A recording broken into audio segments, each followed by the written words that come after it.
right, so we all know the memes around him. Thierry Henry. I cannot say his name. I know it's French. I've seen this man everywhere. I've watched him on all of his sports broadcasts, his shows. I've watched interviews about him and stuff a little bit here and there. Things that didn't really go too far into his life, but about his mindset on football and whatnot. So I've learned a little bit about him before going into this. That being said, though, I basically know nothing about his like overall personal life.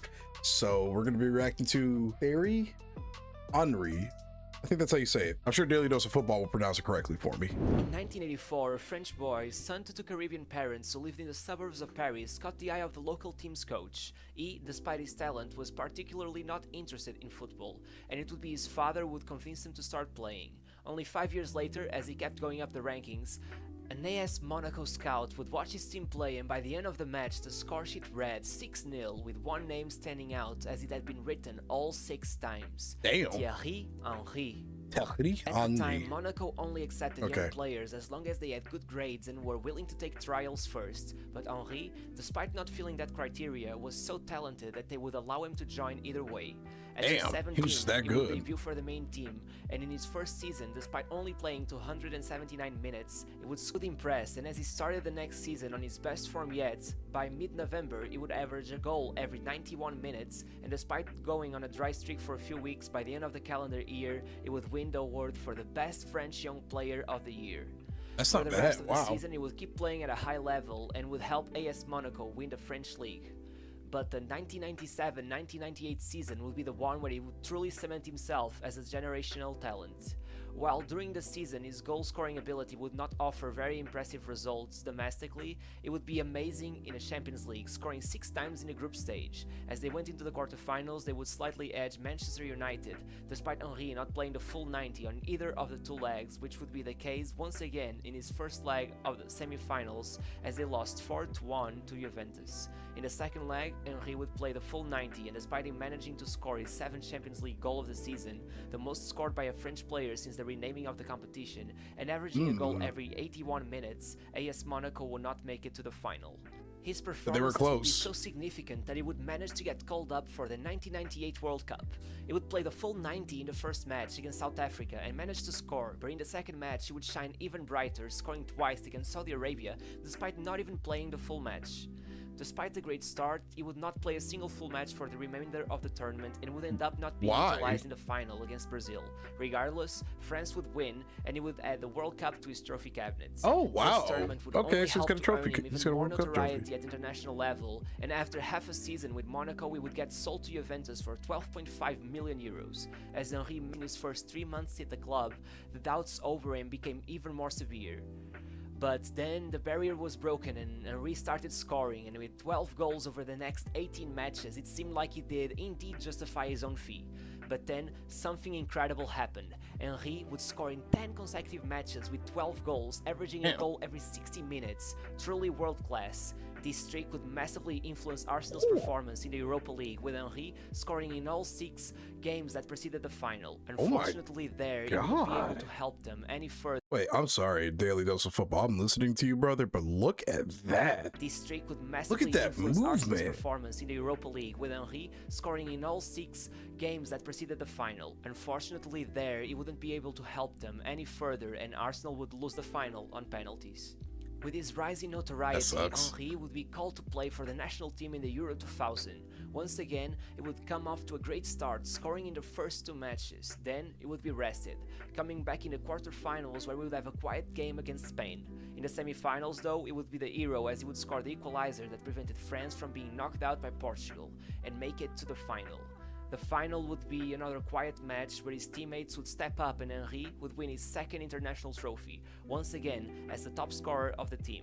His 2nd season at Arsenal would be more stable, though it would have a similar outcome, with Arsenal once again finishing 2nd place in the league and losing out in the final of the FA Cup. Henry was desperate to get his hands on some silverware, and the next season would come to fulfill his wish, as Arsenal would finish top of the Premier League and would even earn the double as they defeated Chelsea 2-0 in the final, though Henry would once again seem distant. This final came to show that Henry clearly had a lack of composure when it came to facing bigger teams, seemingly always disappearing in the finals and only scoring once during the Champions League knockout stage, despite managing 6 goals in 7 matches during the group stage. The next season, despite failing to retain the Premier League title, he would manage an incredible tally of 55 goals and assists in 55 matches. That would allow him to reach the final of the FA Cup once again, where this time he would silence his critics, as despite not scoring, he would earn the Man of the Match award. Still, as the final was played against Southampton, many claimed it wasn't the proper final and that he still had to prove himself against bigger teams. So wait, how did he get man of the match if he really didn't do anything that match? Was it just like his passing, his assists and stuff? Because at this point, was he always a striker? I saw on Wikipedia that he was regarded as one of the best strikers of all time, but at that point in his career, was he at that point in his career right here? Like, was he a striker or did he play a different role? Regardless of what his critics might have said, FIFA certainly believed in Henry, as he would finish the season as runner-up in the FIFA World Player of the Year award. The next season would represent what many consider his peak, as he would be essential to Arsenal in their quest to becoming the first ever team to win the Premier League without conceding a single defeat, as he would score 30 goals, which would be the all-time record, and provide 9 assists throughout the 37 league matches he would play. But once again, critics would rejoice as their opinions seemed to be reinforced by Henry's performances, with him failing to score in 3 out of the 4 knockout stage matches of the Champions League, only scoring against Celta de Vigo, and failing to score in the semi-finals of the FA Cup against Chelsea. Still that season, he would net a hat-trick against Liverpool, which was a good way to clap back. Still, this season would see him renew his spot as the runner-up to the FIFA Player of the Year award and win the European Golden Boot for the first time.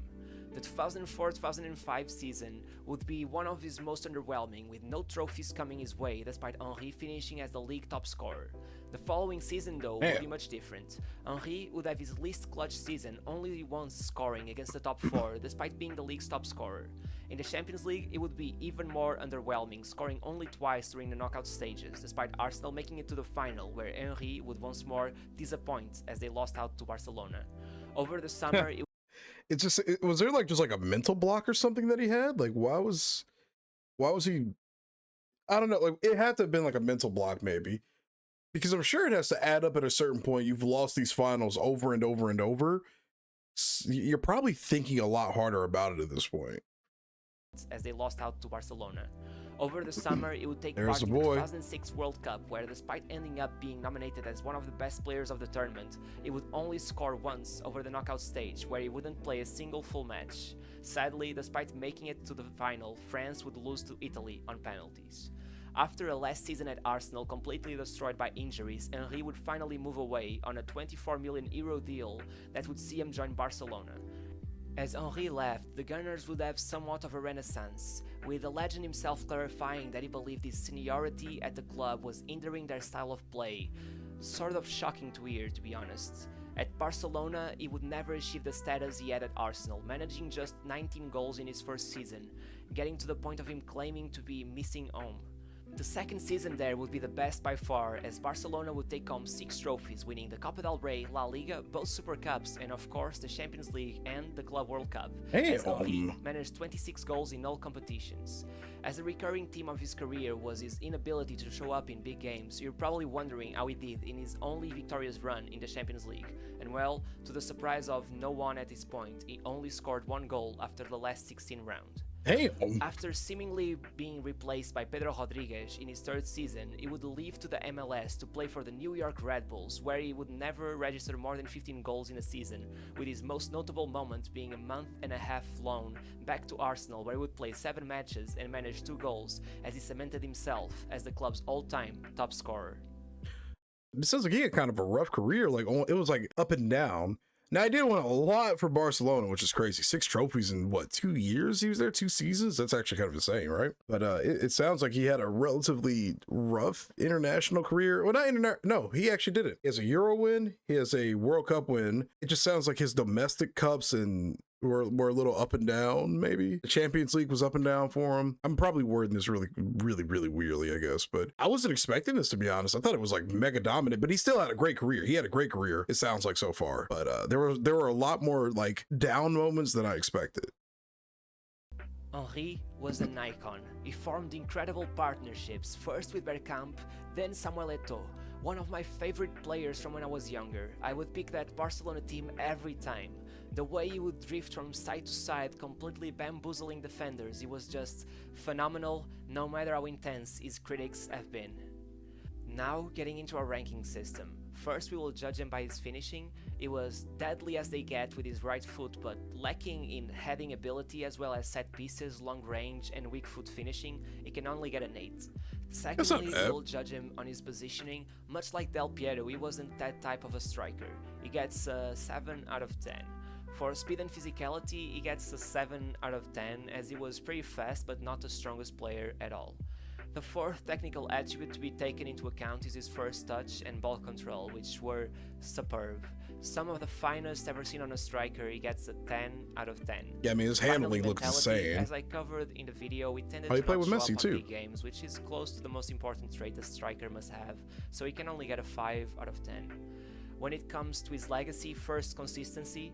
He played wonderfully in France and England, later dipping a bit in form while in Spain, and once again it has to be noted that he failed regularly to show up in any international tournament, especially on the late stages, so he can only get a 6 out of 10.